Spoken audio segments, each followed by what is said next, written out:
Welcome to the Walking America podcast. Today we're speaking with Mowgli. Mowgli is currently biking across the world, having already crossed 12 countries and counting. We bumped into Mowgli at a little park in Kansas. While we were busy setting up camp, in rolls this guy on a bamboo bike with 4 fully stuffed saddlebags. So of course I shouted, "Hey, you look like you're doing something." We bonded over some fantastic conversation relating to our journeys and the nature of existence, and we've been following his journey since. I'm joined by the voluptuous Paige, and I'm your host. Welcome to the podcast, Mowgli. Yeah, so I'm Mowgli. I'm a bike mechanic, and I've been working with bike for 8 years, something, and I decided to stop a little bit to give myself some time to ride instead of fixing bikes and building bikes all the time. So yeah, I started from China, and then I go around China, and now I'm riding in the Americas from Canada all the way here to Ecuador, and tomorrow I'm going to Peru. So far it's been almost 20 months together and 12 countries. More than 30,000 kilometers. Yeah, and my bike is still doing okay. It's a self-made bamboo bike, and I don't know how much longer it will last. We'll see. And so far, I still feel okay. I want to keep going, and my body and my mind, everything still okay so far.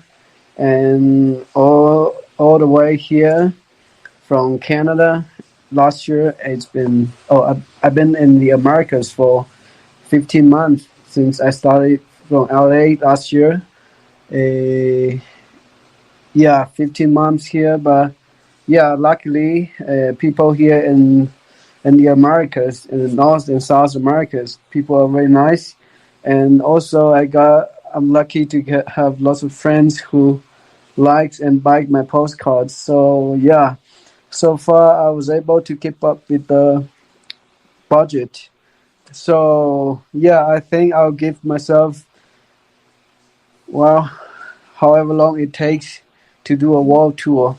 And in the end, I want to go around the world and back to China as an end of this trip.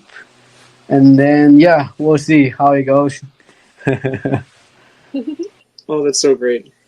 You had mentioned the postcards. Maybe you can tell people how you're funding your journey. Oh, yeah. So the postcard I mentioned was like some small drawings. I realized it's more interesting to draw it down. Those really nice whales.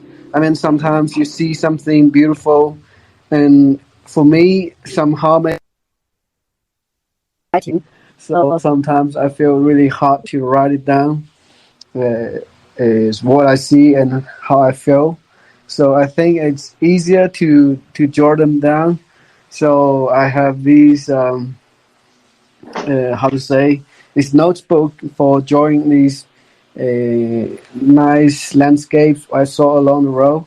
So yeah, that's been something I've been doing along this journey. And then people saw them and they like these small drawings, so people start to buy them.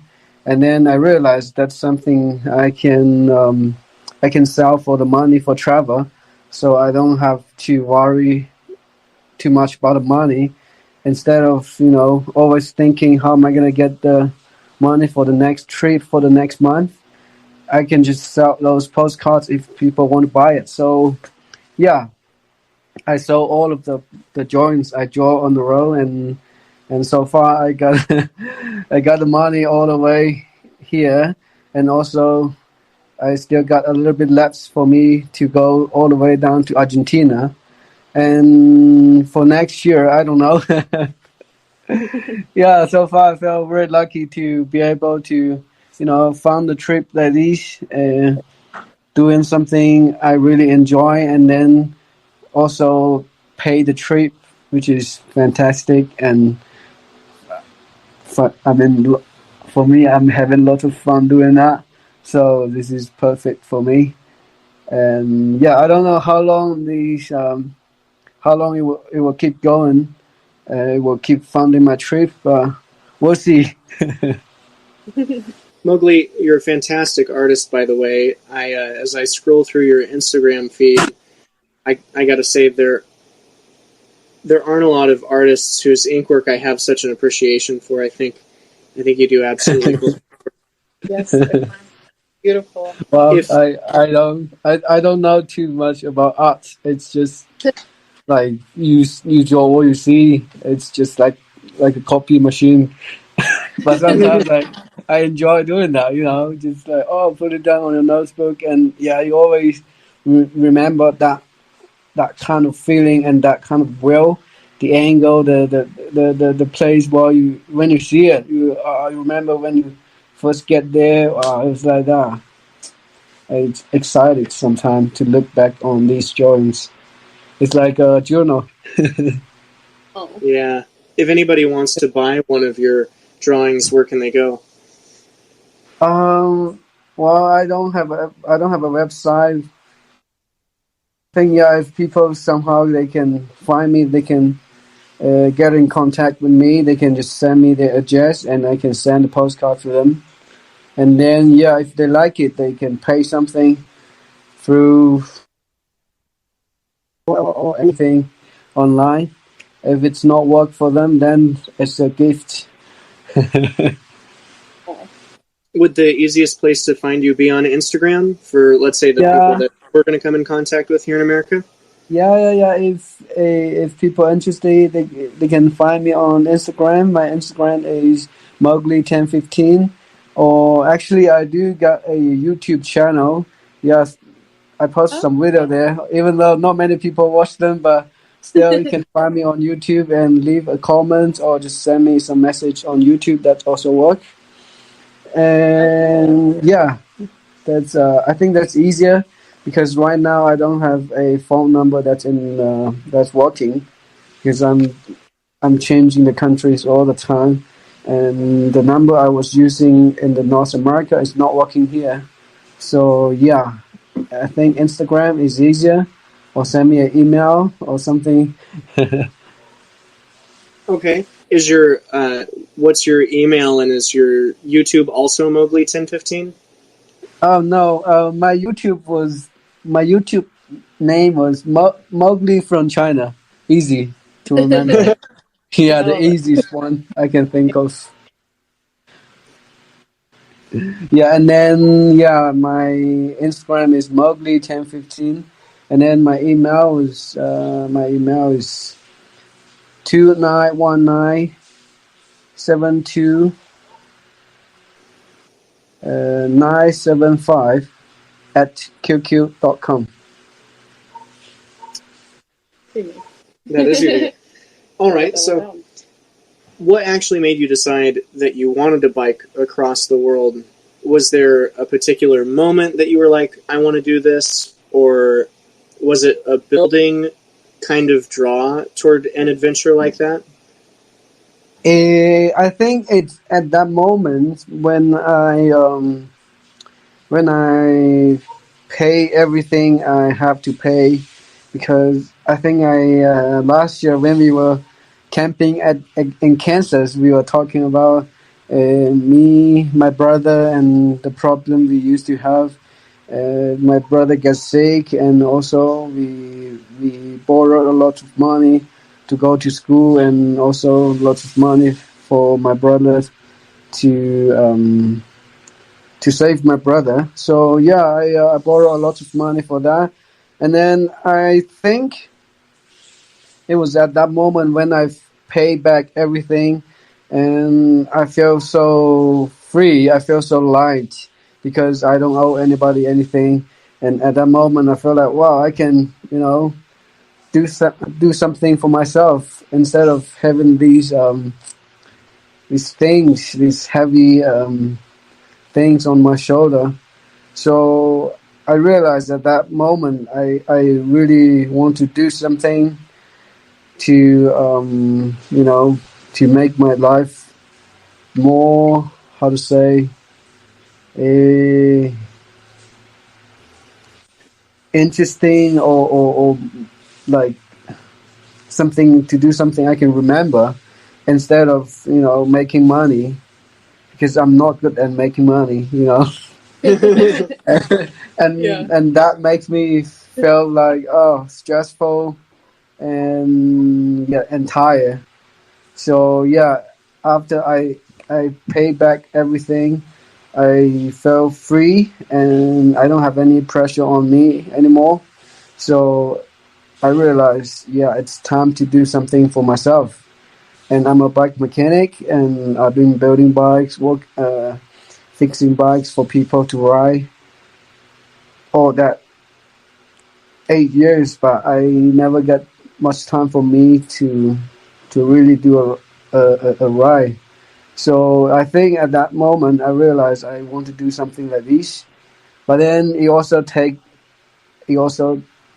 some time for me to finally make this decision to do a world tour on my self-made bamboo bike. Yeah, it wasn't easy. When you say it wasn't easy, what were some of the obstacles in the way? Other than like the external obstacles, were there psychological obstacles that you had to make your way over to decide that that's what you were going to do?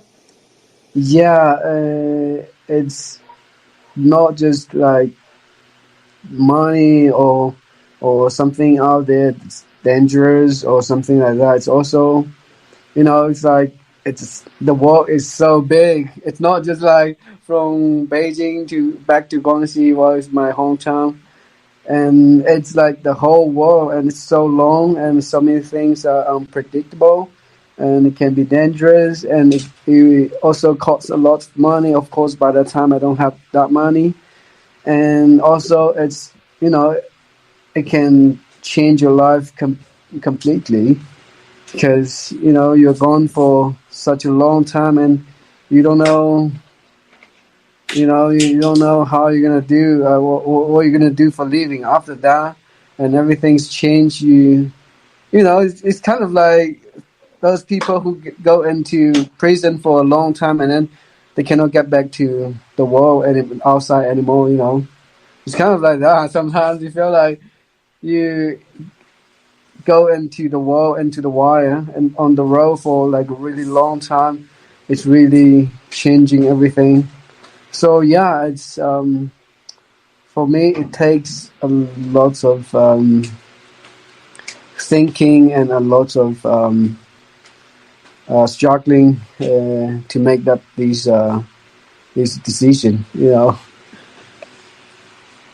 Yeah, I think that's one of the things that Paige and I, when we're interacting with other people, that's always the first thing that comes to mind. Well, Yeah, aren't, yeah, aren't you afraid? You could die. There's weather, and there's other people that might not have the best intentions, and Vehicles. yeah, yeah. there would be.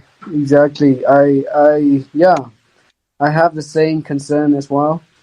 I had the same, but now I'm okay with that. Do you find yourself getting just almost numb to it as time goes by? Yeah, yeah. You can say numb, but you can also say get used to it, because, well, yeah, you kind of get used to it, and yeah, you just,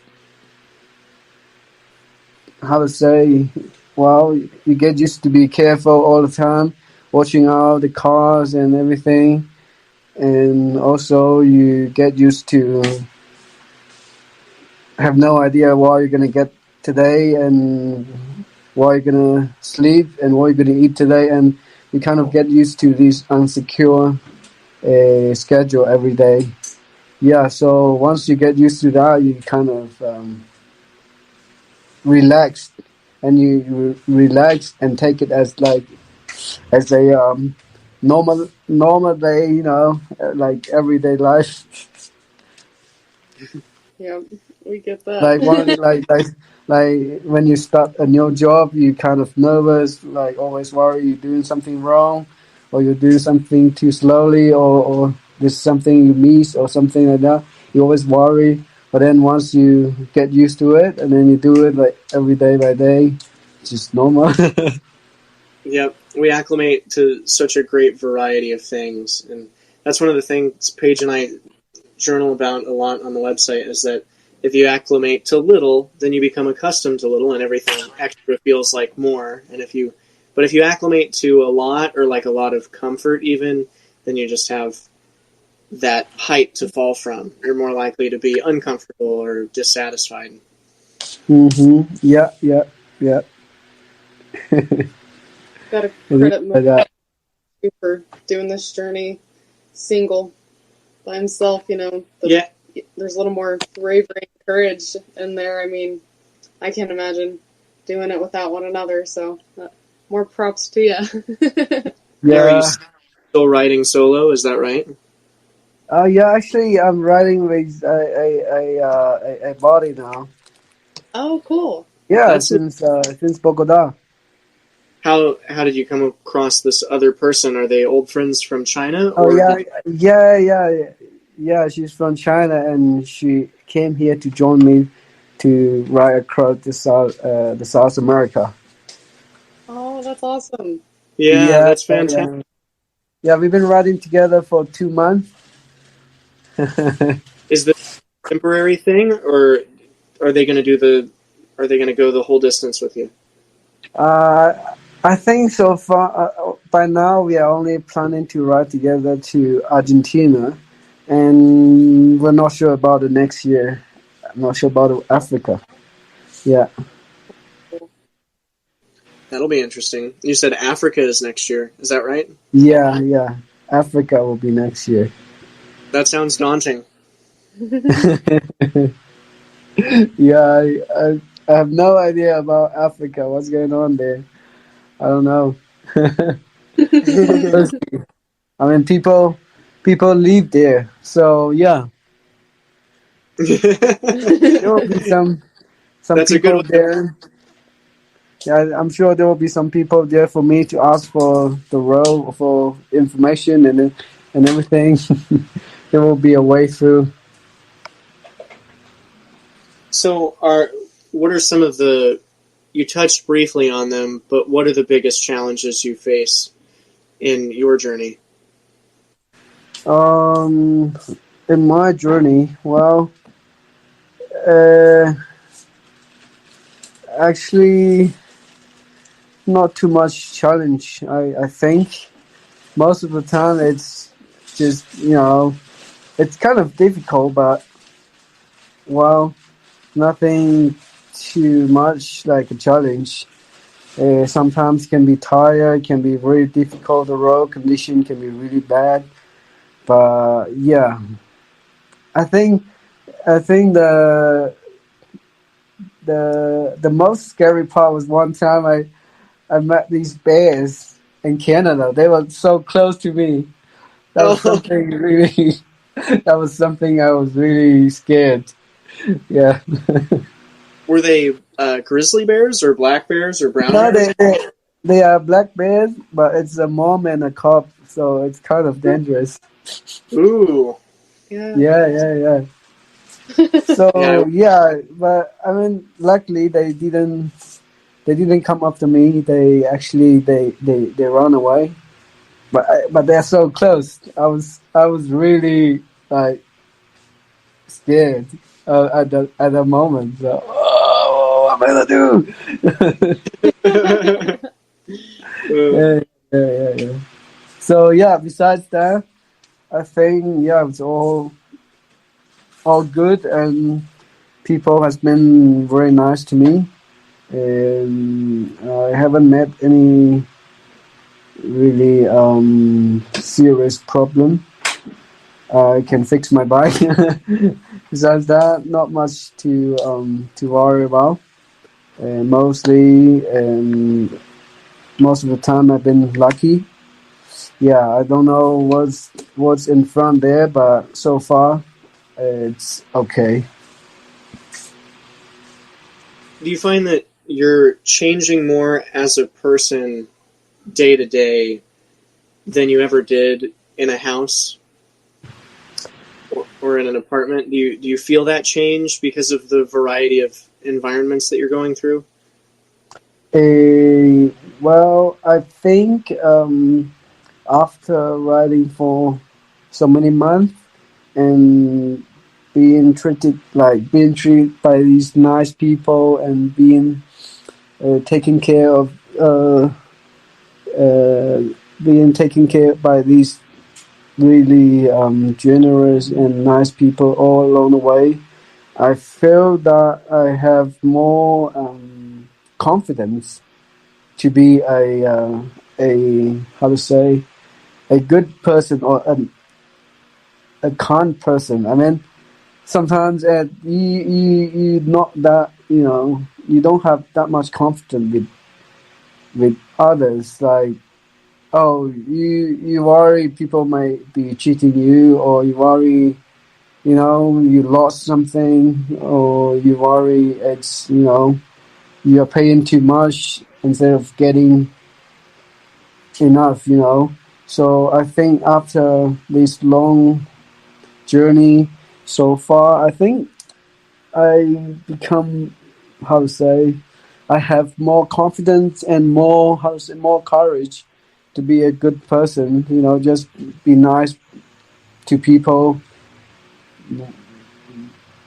You know, Even though they don't appreciate that or they don't give you anything back or whatever.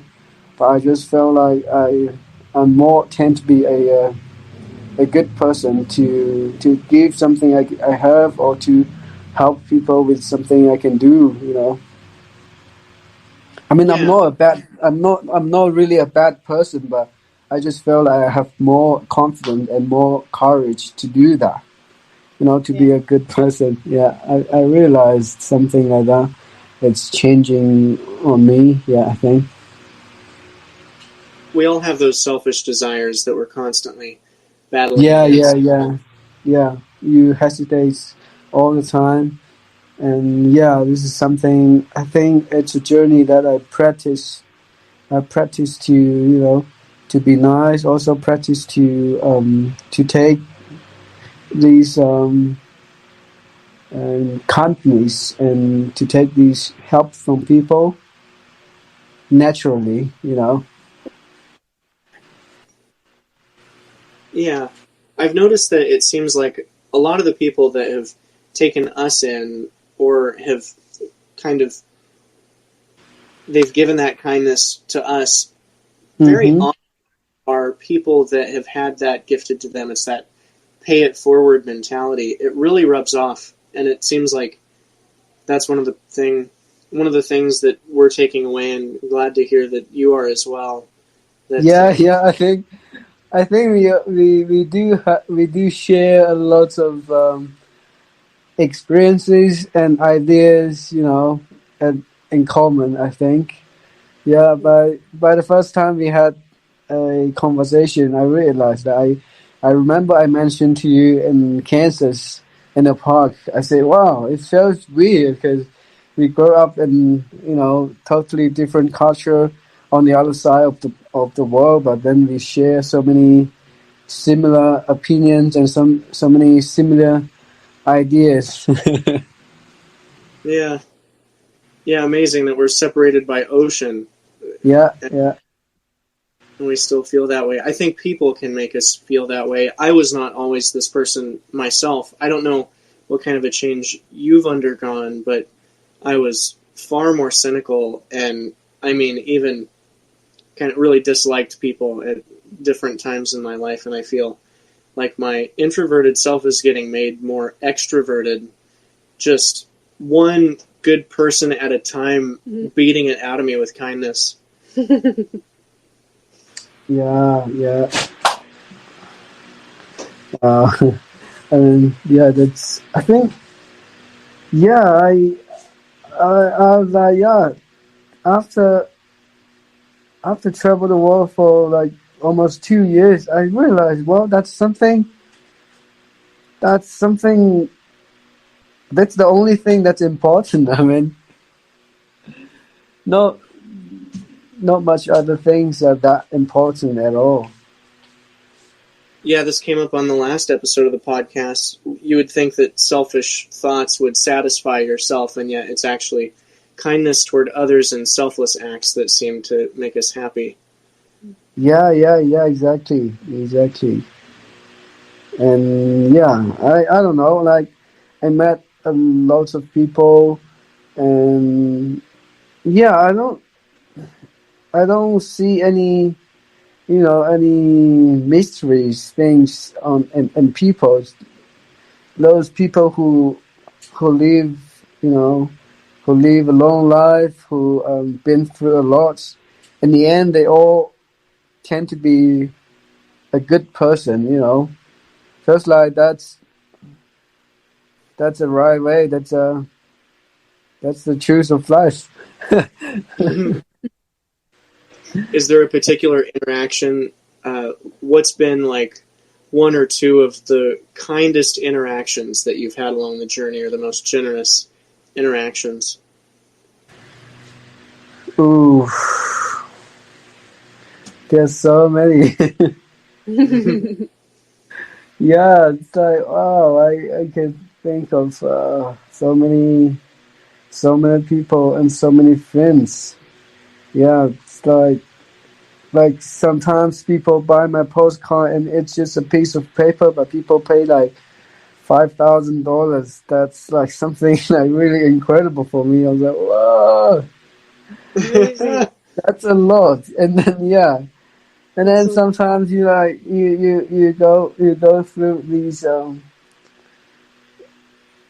really wild places, and then people saw you like they don't know where you're from, and then you don't look similar to them, and they are just so, how to say, they just so nice, and they trust you like they trust their family, and they just bring you home, and it's just uh like their family. Wow, it's amazing. Like so many times it just happened again and again, and that sometimes like, and another thing that makes me feel like unreal is that there's so many times when I trying to give people something, or when I trying to help people, but then on the same day it come back to me. Mm-hmm. Like the other day I gave these guy. The guy was kind of like you. He is walking from Vancouver to San Diego, so he's doing the West Coast by walking. He's also got a toilet, and he's also got a dog. Very similar, very similar to you. And then, but then he's kind of old, and he looks like really messy, really really messy. I was like, oh. The first time I saw him, I stopped to talk to him for a few minutes, and then the next day, I came out from the campground, and he was sleeping by the road, like 1 mile down from the entrance of the state park, and I was surprised. I was like, "Wow, you slept here last night? It was so noisy here with the cars passing by. How can you sleep here? And why don't you go to the campground to take a shower? It will be so much more comfortable." And he said, "Oh, it's too expensive." I was like, "The state park only charged $5, and if you want, you can just sneak in, and yeah, nobody will find you." And he's like, "Well, even $5 is too much for me." And I was like, "Oh man, $5 is isn't it's too much. What what kind of budget you are traveling with, and how are you gonna get to San Diego?" He's like, "Oh, I don't know." And yeah, his dog was kind of skinny. I think he's probably not having enough food, I think. And I was like, okay, I still got like $50, $40 something.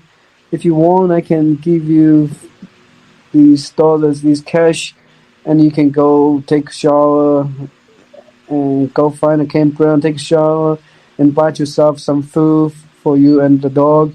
And yeah, and he's like, oh, he's almost crying. And then Oh, he said, can I borrow your phone? And I said, yeah, of course. And then I gave him my phone. You know what? He called his mom. Called his mom crying like, oh, mom, I met this Chinese boy. It's so it's nice to give me some money, and he even lent me his phone to call you. I just want to say I love you. And people pass by, they stay away from me. People are kind of afraid of me. And but this Chinese boy, he's so nice. He stopped to talk to me, and he gave me some money to buy food, and he lent me his phone to call you. I was like, oh man, he's calling his mom. I don't know how old his mom is, but I guess probably 80 years old or something. But then you know what? In the same day, and in the evening, I get to another campground, and then people there they gave me food. I get to the campground very late, and then people were already there. They cooked me dinner, and then they talked to me. They and then they gave me money to support me on my trip, and all the money I give to that old man all comes back. You know, oh, yeah. yeah, things like these happen so many times. You know, like every time when I'm thinking, maybe I should do something for this guy, or maybe I should buy my friend something, and then boom, the next second or the same day, it's coming back. It's just like, well, you you get what you give, you know. It's like that Yeah. all the time. It happens so many times along this journey.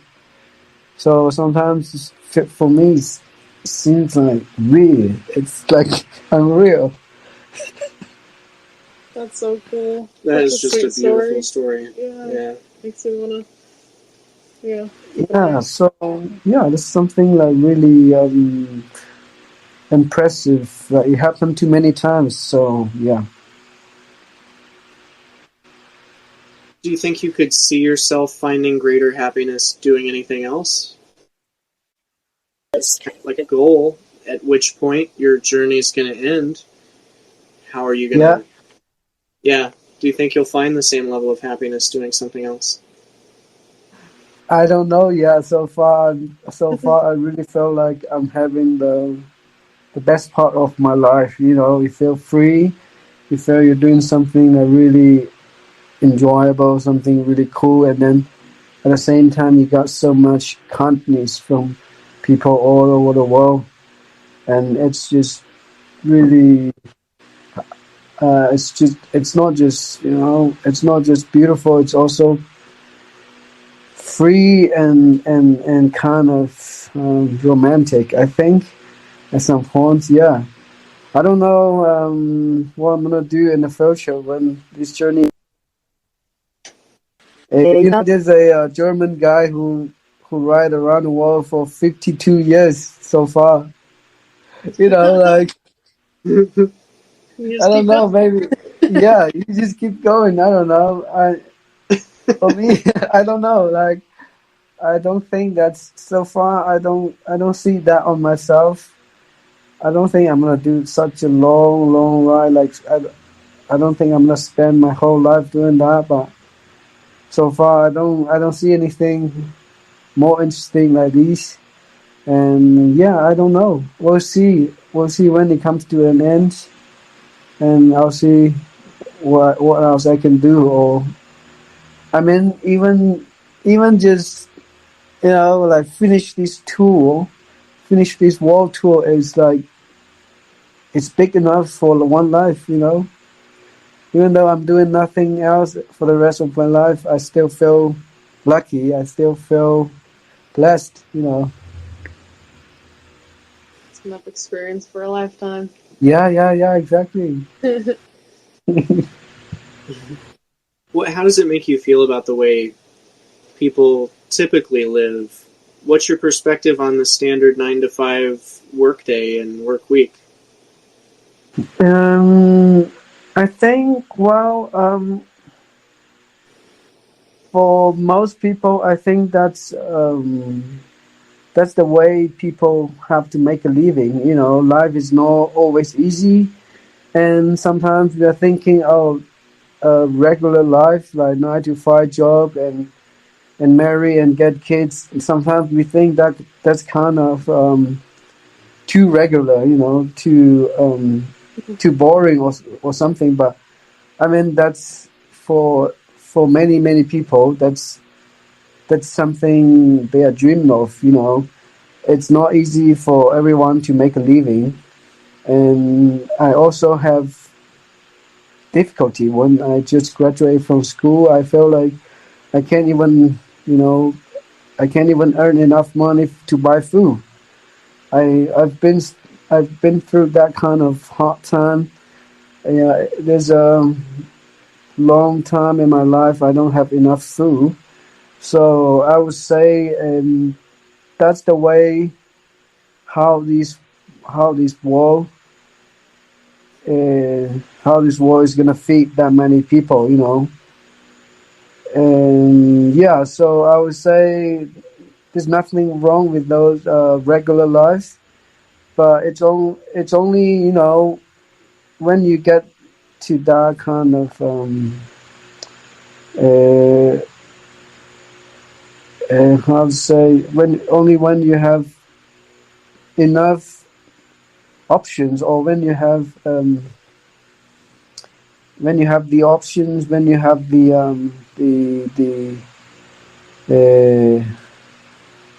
oh, I don't know how to say, but it's just, you know, it's nothing it's nothing bad, but for me it's just, if you ever get a chance, if you ever get the options, I would say, yeah, do something else instead of just doing a job for a big part of your life, because in the end, you're not gonna remember those working days in the office, or those, you know, all these working days, 9 to 5.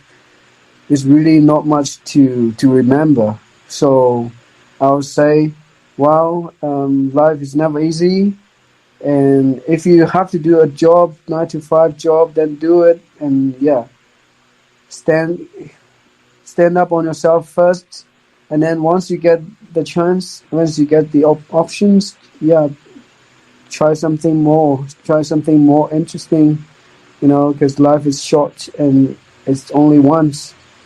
So yeah, if you got a chance, just do something you love, do something that you can remember. Yeah, I think everyone should do Yeah, something like that, and yeah. what you're Because doing in or the what end, you're yeah, in the end, you won't remember those office days, right? right. Yeah. Yeah, they're all the same day that repeats so many times. Well, and I think you made other good points in there too. How would we feed the world if everyone were out traveling like we're traveling? I remember having this conversation with the Mennonite pastor that had taken us in for a few nights, and because it's not like sustainable to have everyone doing this all the time, Yeah, yeah, but exactly, it seems exactly.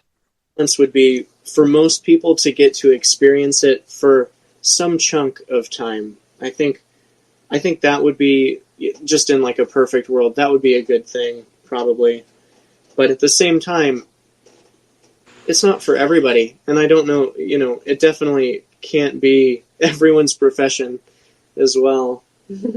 Yeah, yeah. Especially if you're in the developing country, if you ever live in those developing country, like the place up, it's difficult, you know. People people spend all their energy, all their time just to make a living. It's already hard enough. And Yeah, even here, Paige and I have stayed with a number of farmers, and I don't know if any of them take vacations. Like if you're a uh, farmer here, that's just kind of off the table. You don't really leave home because home is your job all the time. Yeah, yeah, exactly, exactly. So So, yeah, it's always lucky that we we got these options. We got this chance to make an option like what we can do, what we want to do. Not many people have that option. It takes lots of luck. yeah. Yeah, it's all luck, I think. So I don't know if you're open to going here, but one of the things that Paige and I most often find ourselves talking about with other people is, why are we here and all of that sort of stuff. You had said we only get this one life earlier in the conversation. What's your perspective on life after death? Is there a God? Do you have any religious convictions? That sort of stuff. Wow, that's something that's something always bothered me. I was always thinking about that, and every time when I see something, some videos or somebody talking about that, I always trying to pay attention, to see if there's any more brilliant idea to explain that. But so far, I don't think anybody can actually explain something like that. So I will be open to any kind of new ideas about that, or any kind of scientific research on that. And at the same time, like I said, I haven't seen any perfect enough explanation include those religions. I don't think they really explain it. So I wouldn't say I'm in any religion or in any I believe in God or anything. I'm sure there's something that's higher above us. Otherwise, these can be happening like these. But it's just like something. It's just that it's something we can't explain yet and we can't understand yet. So I'll keep my mind open to that. Mm. And yeah, Oh, that's interesting. also So, and also yeah, I realized, well, maybe in the end, oh yeah, my life will end before anybody can explain something like that, because that's not easy. And well, then I'll just die as everybody else. There are so many people who have been living on this planet, and they've died for so many years, and then it's just like that. It's just like everybody else. If we are meant to be living a life like this, without understanding too much, then I'll live this life like this. But at least right now, I'm still got a chance to see more of this world and to meet more people, to get to understand myself, understand life better. I think that's enough.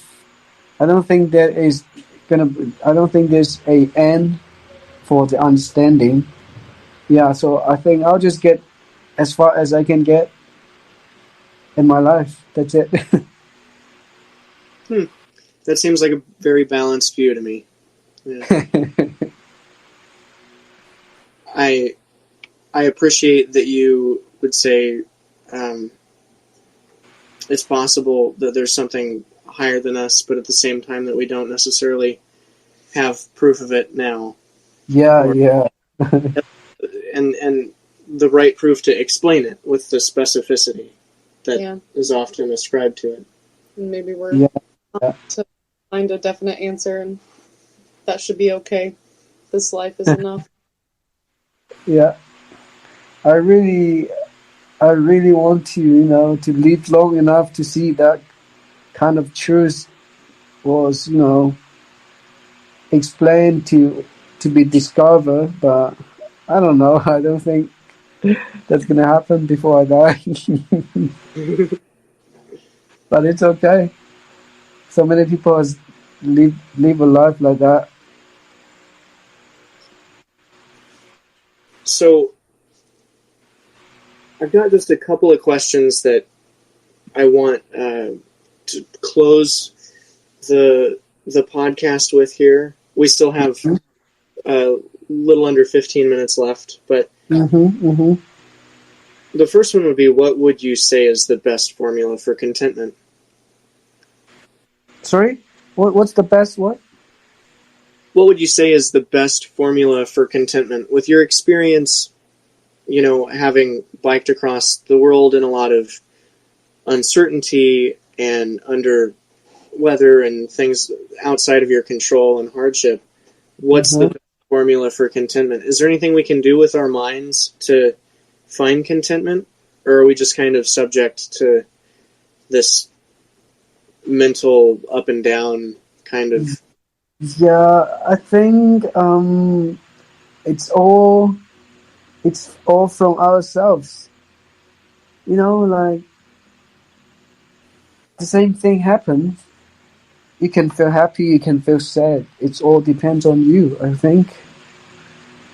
So yeah, I don't think there's a perfect, there's a perfect life or there's a perfect things to do in life.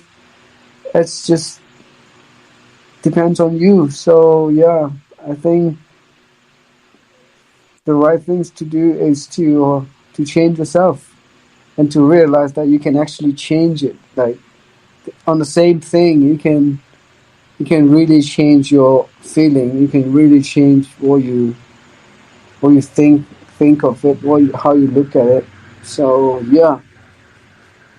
Let's imagine that there's this really sad, anxious person that you've connected with, and you feel the openness to be able to kind of communicate freely to them what you think they can do to make themselves happier or more content. What would your instruction be? What would you tell them to do? How can they change themselves? Well, actually, 2 or 3 weeks ago, in the middle of Ecuador, I actually met someone like this. He's kind of in depression, and then we had a long talk, and he was crying, and he's like, "Oh," he said he feels so much better after the talk. So what I tell him is that, well, it's all, it's all between each other, like there's no a good day or there's no a good world, a good life somewhere we can go find it. It's it's between people. A good day, a happy day, it's like, yeah, you can just create it together with your friend, with your family. It's, well, I would say, if you want something, you can just give it, and then you can feel that kind of magic. Like sometimes giving is even more than receiving. Yeah.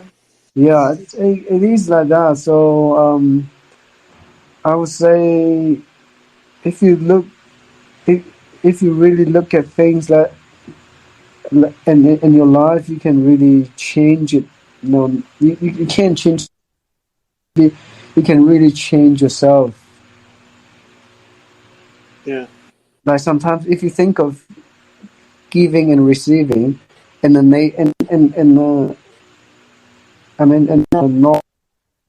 normal mind, you will be happy. But if you really think of that, actually happier if you give something, So it's all in our mind. You can really change it. Sometimes you might lost something, but if you think of it, you're actually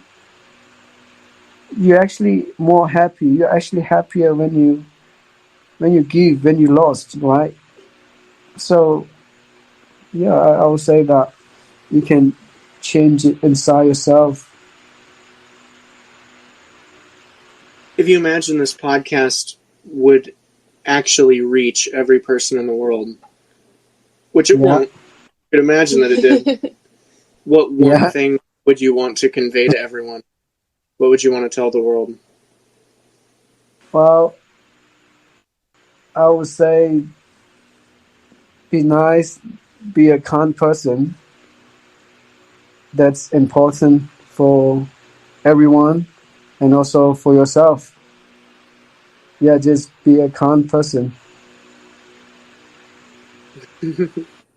Yeah, that's it. I think because I realized in this trip that things are not that important as being a kind person. The rest can be, wow, money can be really important. Having a house can be important, but I live without all of that. But I still feel like, wow. Sometimes I feel like so happy, so magical. And I realized that because there's something really important, and I have a lot of that in my life, which is kindness, I think. So I think that's important. Just be a kind person. Human connection seems so invaluable. I've noticed that it seems like in the walk, it's the families which are most integrated or the communities which are most communal that have the happiest people. Those people that are most sociable and interwoven with one another's lives, they always seem to be the happiest. And then in the It's other, focused on helping each other, yeah, giving to each other.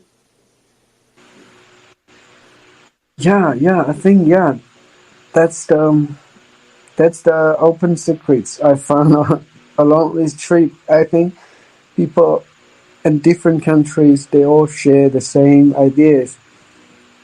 Eventually, you find that those people who are older they understand that better, and then I think they all they all seem to be coming to these similar conclusion that we should be nice, we should respect, we should help each other, we should be kind, and that's that's all the old people are getting to that, and you realize that well, lots of young people they still haven't realized that, but then I'm sure once they live longer and they've been through more, and then they will come to the similar conclusion. I think Yeah. that's also why I realize now I realize I have more and more. really reach every person in the world, which it Yeah, won't. You could imagine that it did. What one yeah. thing would you want to convey to everyone? What would you want to tell the world? Well, I would say be nice, be a kind person. That's important for everyone and also for yourself. Yeah, just be a kind person. Yeah, that's it. I think because I realized in this trip that things are not that important as being a kind person. The rest can be, wow, money can be really important. Having a house can be important, but I live without all of that. But I still feel like, wow. Sometimes I feel like so happy, so magical, and I realized that because there's something really important, and I have a lot of that in my life, which is kindness, I think. So I think that's important. Just be a kind person.